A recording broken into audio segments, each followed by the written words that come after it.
안녕하세요. 결혼한 지 올해로 22년 차 딸 하나를 키우고 있는 50대 여성입니다. 이 나이에 어디 가서 제 얘기를 하기도 마땅치 않고 그렇다고 아무 일도 없었던 것 마냥 지나가자니 우라통이 치밀어서 익명의 힘을 빌려서라도 하소연 좀 하려고 찾아왔습니다. 제가 원래 제 얘기를 하는 편이 아니다 보니 말하다 보면 좀 두서가 없을 수도 있는데 그래도 양해해 주시면 감사하겠어요. 남편하고는 저는 원래 같은 회사를 다녔어요.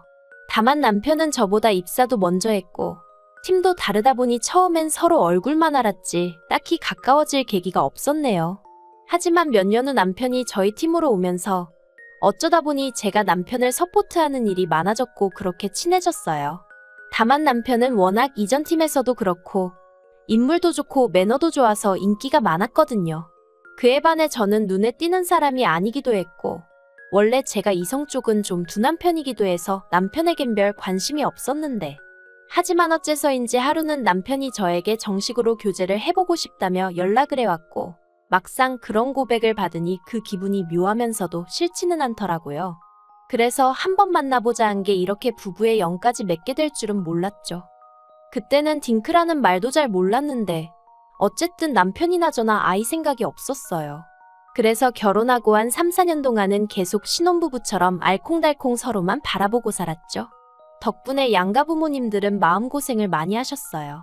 시댁에서는 혹시 저한테 문제가 있는 건 아니냐 의심도 하시고 그리고 그 무렵엔 솔직히 저도 아이 생각이 없으면서도 딱히 피임을 하는 건 아닌데 왜 안 생길까 하는 걱정이 들긴 하대요. 그래서 남편하고 병원이라도 가봐야 하나 어째야 하나 하루가 다르게 고민이 깊어져만 갔는데 그해 제가 임신을 했어요. 처음 제 임신 소식을 알렸을 때 양가에서 얼마나 좋아하셨는지 모릅니다. 다만 양가의 반응이 조금 다르긴 했어요. 친정 부모님은 손녀 손자 상관없으니 제 몸 하나 잘 챙기라 하셨던 반면 시부모님은 무조건 아들을 낳아야 한다고 몇 번이나 강조를 하셨습니다. 사실 시부모님이 워낙 옛날 사고방식이 강하신 분들이라 특히나 손자를 원하실 거란 건 어느 정도 예상은 하고 있었어요. 하지만 그렇게 임신 소식을 알리는 며느리 면전에다 대고 아들을 낳아야 한다고 대놓고 말씀을 하실 줄은 몰랐죠. 그래서 무척이나 당황스러웠던 기억이 지금도 생생하네요. 그리고 임신 7개월 차에 다니던 산부인과에서 저는 제 뱃속에 아이가 딸이라는 소식을 듣게 되었습니다. 그 소식을 들었을 땐 솔직히 아무 생각이 없었어요. 뭐라고 설명을 해야 적절할까요? 아마 아들이란 소식을 들었다고 해도 똑같았을 거예요. 그저 뱃속에 아이가 건강히 자라고 있다는 사실에 기뻤으니까요.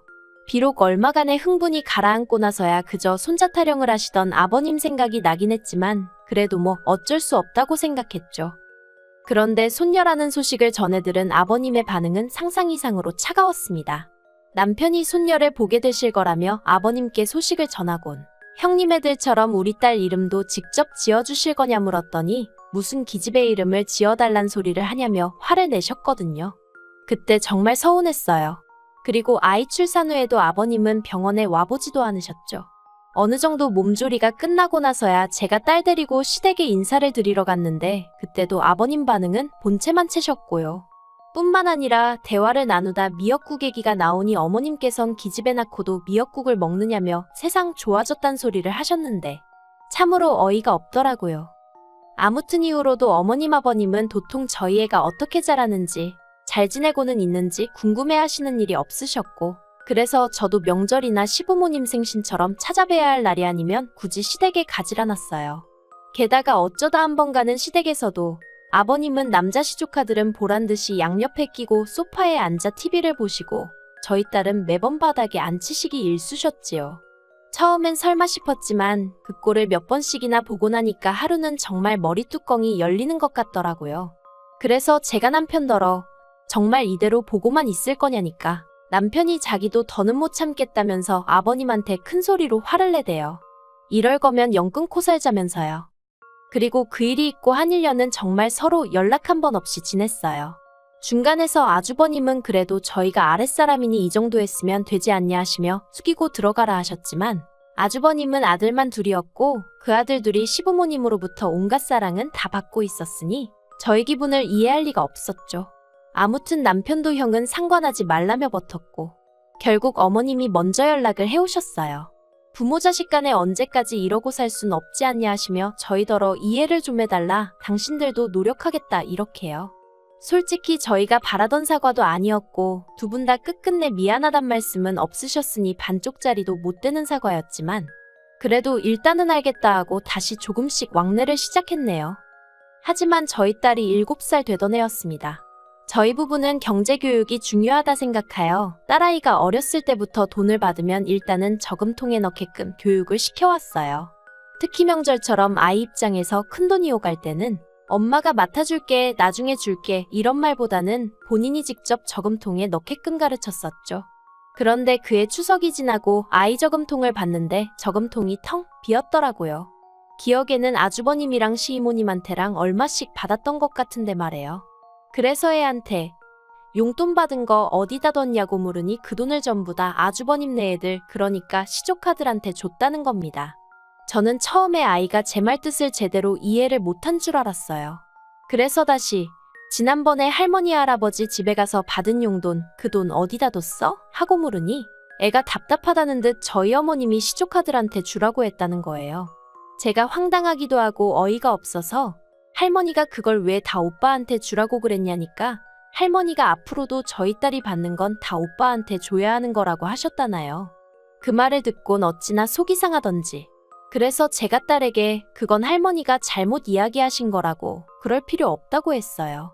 그리곤 바로 남편에게 전화해서 딸애와 나눈 이야기를 전했죠. 그러자 남편도 저만큼이나 화가 난 것 같더니 자기가 퇴근하는 대로 시댁에 가서 아주 단판을 짓고 오겠다대요. 그리고 제가 그 현장에 있지 않았으니 정확히 어떤 대화가 오갔는지는 모르겠습니다만 확실한 건 남편하고 시부모님 두 분하고 정말 한판 크게 싸운 듯하대요. 남편이 시부모님한테 어떻게 7살밖에 안 먹은 손녀한테 앞으로도 죄다 오빠들한테 양보해야 된다, 오빠들을 도와주려고 태어난 거다 그런 말씀을 하실 수가 있냐고 따졌더니 시부모님 하시는 말씀이 기집애들이 원래 그럴라고 태어나는 거지 그럼 뭐 얼마나 대단한 일을 할 것 같냐며 적반하장으로 나오시더랍니다. 그리고는 그러니까 지금이라도 니네도 아들 하나 더 낳으라셨다나요? 그래서 남편이 됐다고 둘째 아들은 죽었다 생각하시고 사시라 했대요. 앞으로 평생 얼굴 볼 일은 없을 거라면서 말이죠. 그리고 이후로 또 1년을 시댁하고 연락 없이 지냈어요. 솔직히 처음 이런 일을 겪었을 때는 밤낮으로 심장이 벌렁거리기도 하고 괜히 죄책감도 들고 그랬는데 이번만큼은 그런 것도 없더라고요. 오히려 제 어린 딸이 당한 걸 생각하면 고작 저희 쪽에서 할 수 있는 일이라곤 연락을 끊는 것뿐이라는 게 억울하고 분할 지경이었으니까요. 그런데 저희 딸이 초등학교에 입학하고 얼마 지나지 않아 시부모님한테 연락이 왔어요. 입학 축하한다면서 10만 원을 같이 보내셨더라고요. 어이가 없었죠. 제가 동기한 줄 모르는 사람은 아니지만 10만 원이라니 뭐 하자는 건가 싶기도 하고 누가 돈 달라고 했나, 왜 돈까지 보내시면서 이러시나 싶기도 하고 그래서 돈은 아주버님을 통해서 돌려드리고 남편이 마음만 감사히 받겠다고 하지만 연락은 하지 마시라 했다 들었습니다. 그런데 이후로도 한 달 간격으로 어머님 아버님이 당신들이 살면 얼마나 살겠냐는 둥, 돌이켜보니 손녀한테 뭐 하나 잘해준 것도 없고 마음이 안 좋다는 둥. 그래서 결국 저희가 또 한 수 접고 들어갔네요. 막말로 당장 돌아가시량 반들이 아닌 건 잘 알고 있었지만 괜히 마음 찝찝할 일은 남겨두고 싶지 않았으니까요. 그리고 이렇게 지내온 세월이 벌써 10년 가까이 되어가는데 사실 그 시간 동안에도 별 거지 같은 꼴을 한두 번 본 게 아니에요. 아주버님 애들은 중학교, 고등학교 들어갈 때 딱딱 100만 원씩 주시더니 저희 딸은 10만 원 주시고 이런 건 뭐 할 얘기거리도 못 됩니다. 그까짓 돈 몇 푼 탐나지도 않아요. 저를 진짜 열받게 하는 건 사실 그런 금전적인 지원보다는 어머님 아버님이 저희 딸을 어떻게든 깎아내리고 싶어 환장이라도 하신 분들 마냥 저희 딸만 보면 흠잡기에 급급하셨다는 거죠. 일단 시조카들은 아무리 남자들이라고 해도 키가 170 조금 넘는데 하나는 체중이 90kg, 하나는 거진 100kg 가까이 될 정도로 뚱뚱하거든요. 그런데도 어머님 아버님은 걔네들 보고는 아주 든든하니 보기 좋다, 남자가 덩치가 있어야 된다 하시면서 키 163에 몸무게 50kg 나가는 저희 딸한테는 뭘 먹고 이렇게 살이 쪘냐면서 여자가 살찌면 둔해 보인다고 살 좀 빼라 소리를 한참 외모로 예민할 시기에 귀에 딱지가 않게 말씀하시대요. 그리고 그럴 때마다 저나 남편이라고 가만히 있지 않았어요. 왜 쓸데없는 소리를 하시냐. 우리가 보기엔 시조카들이야말로 문제다. 심지어 한 번은 남편이 아버님더러 아버지는 눈이 어떻게 되신 거 아니냐고 뚱뚱한 거 마른 거 분간도 못 하시냐고 어디 돋보기라도 맞춰드릴 거냐고 빈정거리더라니까요. 그런데 지난해 생각지도 못한 얘기를 듣게 되었습니다. 저희 시부모님은 매년 건강검진을 받으시기에 작년에도 별탈 없이 지나가겠거니 했는데 아버님이 간경화 판정을 받으셨거든요. 그리고 판정과 동시에 스트레스를 받으셔서인지 건강 상태가 급속도로 악화되는 듯 하더니 결국 봄에는 급기야 복수가 차서 입원까지 하시대요. 그리고 집안 분위기는 난리도 아니었어요. 어머님은 당장이라도 아버님이 돌아가시는 거 아니냐고 무슨 초상 치르는 집 마냥 매일같이 전화해서 하소연을 하시고 그런 어머님을 상대해 주느라 저희 남편은 남편대로 고생을 했죠. 그리고 그러나 중에 어머님은 제가 아버님 병수발을 들기 바라셨는데 저는 그럴 수가 없었습니다. 딸애가 한참 공부에 열을 올려야 하는 시기였으니 엄마인 저도 마음이 온통 그쪽으로 쏠려 있었거든요. 그래서 저 말고 형님한테 말씀해 보시라니까 거긴 안 된답니다. 그러면 당신 큰아들하고 손자들 식사랑 뒷바라지는 누가 하느냐고요. 그리고 이건 제 지나친 생각이었을지도 모르지만 그러나 중에도 손자랑 손녀를 차별하신다는 생각에 솔직히 오만정이 다 떨어지더라고요. 그래서 병수발이고 뭐고 더 하기 싫고 그래서 더 안 했어요. 까놓고 말해서 시댁에 돈이 없는 것도 아니고 힘드시면 간병인 부르시겠지 싶어서 솔직히 모른 척 했네요. 그러다 결국 아버님이 간암 판정을 받으셨습니다. 병원에서는 하루라도 빨리 간을 이식받는 게 제일 좋다고는 했지만 솔직히 간을 이식받는다는 게 쉬운 일은 아니잖아요. 흔한 일도 아니고요. 아무튼 그래도 아들이 둘이나 있고 아버님 형제분들도 계시니 전 별 걱정은 안 했습니다. 아니, 걱정은 되었지만 그렇다고 제가 달리할 수 있는 일이 있던 것도 아니니 별다른 의견을 내지 않았다고 해야 할까요? 그런데 그 이야기가 있고 며칠 뒤 어머님한테 연락이 왔는데 시간 날 때 저희 딸을 데리고 가서 조직검사를 받아보라대요. 좀 황당하기도 하고 제가 설마 싶어 어머님께 아주버님네도 전부 다 검사를 받았냐 물었습니다. 그랬더니 어머님이 그게 너랑 무슨 상관이냐 하면서도 당신이 지금 아쉬운 상황이라 그러신 건지 이내 거기도 다 받았으니 저희도 잔말 말고 가서 받으랍니다. 그리고 알고 보니 이미 저희 남편도 가서 받고 왔더라고요. 그러니 솔직히 너는 선택지가 없었죠. 그래서 정말 내키진 않았지만 딸하고 같이 조직검사를 받았어요. 그런데 결과가 나오고 나서 보니까 아주버님하고 남편은 아버님하고 혈액형이 달라서 안 된다지. 시조카들은 비만 때문인지 간염에 당뇨가 있어서 기증을 할 수가 없다지. 그런데 저하고 제 딸하고 둘은 적합 판정이 나왔습니다. 어이가 없었어요. 왜 하필 우리 둘이 적합 판정이 나온 건지. 이 소식을 전하는 병원에서는 가족 내에서 둘이나 나오기가 쉽지 않다며 잘 됐다고 축하하는 눈치던데 이게 도대체 뭐가 잘 됐다는 건지 정말 짜증이 나더라고요. 저요 솔직히 제 간을 아버님께요 절대 드리고 싶은 생각 없었고요. 게다가 저희 딸이요 말할 필요도 없죠.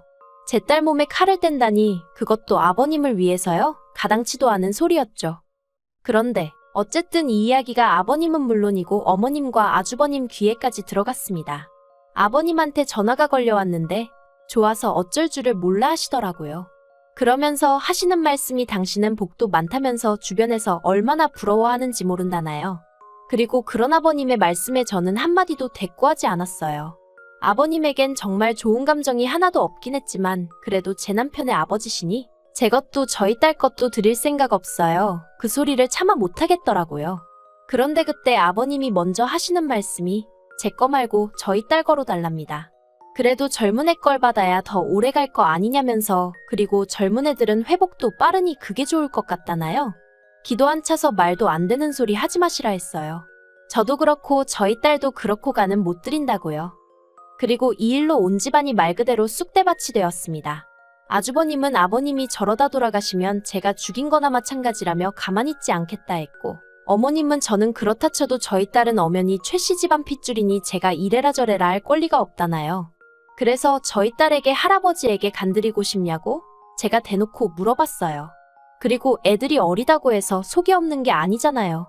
한다는 말이 만약 외할아버지가 달라고 하셨으면 그동안 자기를 너무 예뻐해 주셨고 잘해 주셔서 드렸을 것 같은데 친할아버지는 아니랍니다. 싫대요. 맨날 오빠들하고 자기 비교하고 무시하고 칭찬은 한 번도 안 해주고 못생겼다 멍청하다 나쁜 말만 하셨는데 자기가 왜 자기 간을 들여야 되냐며 싫다고 딱 잘라 말하던걸요. 그래서 이 얘기를 남편을 통해 시댁에 전했습니다. 기증자를 더 알아보시든 어쩌시든 서두르시라고 저희한테 기대하지 마시라는 말과 함께요. 그러자 어머님이 기어이 이튿날 저희 집으로 쫓아오셨더군요.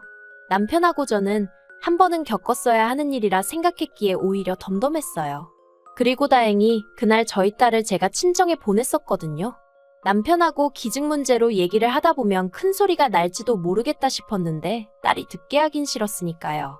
어머님께서는 저더러 벌써 당신 손녀를 빼돌렸다며 경찰에 신고를 하겠다 하셨지만 남편이 부모가 괜찮다는데 할머니가 무슨 자격으로 신고를 하냐며 어디 마음대로 하시라고 딱 자르더니 기증 문제면 더 할 얘기 없다고 어머님 말문을 막아버렸습니다. 그러자 어머님이 남편더러 네 아버지가 너한테 어떻게 했는데 너가 이러냐면서 자리에 앉아 엉엉 우시더라고요. 그러니까 남편도 어머니 아버지껜 죄송하지만 지금 내 가정은 이 사람하고 우리 딸인데 어쩌겠냐.